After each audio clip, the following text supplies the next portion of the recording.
I'm nervous. Every time I see him, I feel like I'm gonna cry. I have to leave him here. That's hard. I cannot do that. I don't want to leave him. My name is Frances, and I'll be the one taking care of your baby today.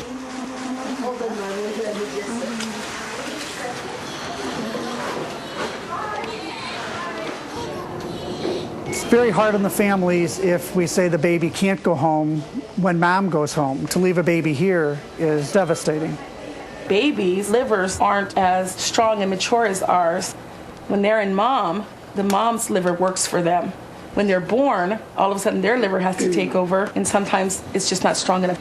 How long you guys will keep him here? It all depends. We will check again the bilirubin level, Bilirubin means the baby's yellow or jaundice.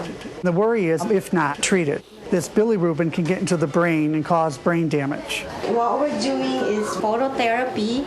We expose as much body part as possible. The special light helps break down the bilirubin.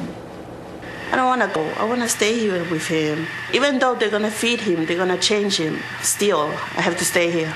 Let me just get you a chair so you can sit by your baby. As soon as the babies are stable, we get the parents involved right away. Let them make some decisions. We try to keep making them feel that, hey, this is your baby. We're just taking care of it for the moment. They didn't bring the baby to me right away. She was in an incubator with everything, machines, and I couldn't hold her. It's very sad to go home without your baby. Bedside care is very difficult in the first 2 or 3 hours with an infant like that.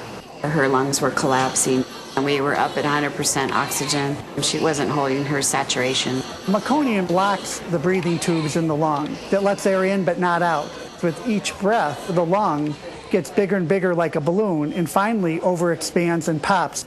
They placed tubes in her, trying to get her to breathe.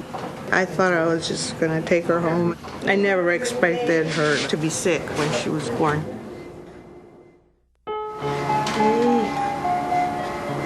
Eat first and then sleep.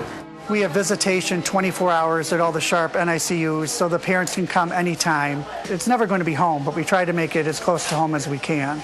The doctor came in this morning and decided the baby can go home. Homesick grandma.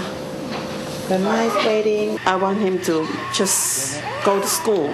Just keep on going to school. Don't stop. That's what I want him to do. The nurses establish this wonderful bond with the family. And they become so close to them that many of the nurses are invited to the baby's christening or brisses. You see them from the first day of life, and then, as they improve and really get well and then ready to go home. We really miss them. Every time I come in here, someone's holding her, someone's feeding her. She's being loved. We were feeding her through a tube, goes from the nose to the stomach. That tube is now out, and she's feeding all on her own. Within the next day or so, I'm hoping that she'll get to go home with mommy. I didn't think the day was going to come that I would get to take her home or hold her, even hold her. I hope to raise a nice young lady with a good heart. And you smile because you're happy they're going home. But then again, you're going to miss them. But then you're going to get somebody else. Someone else's parents will be happy. Just saying, you are so beautiful to me.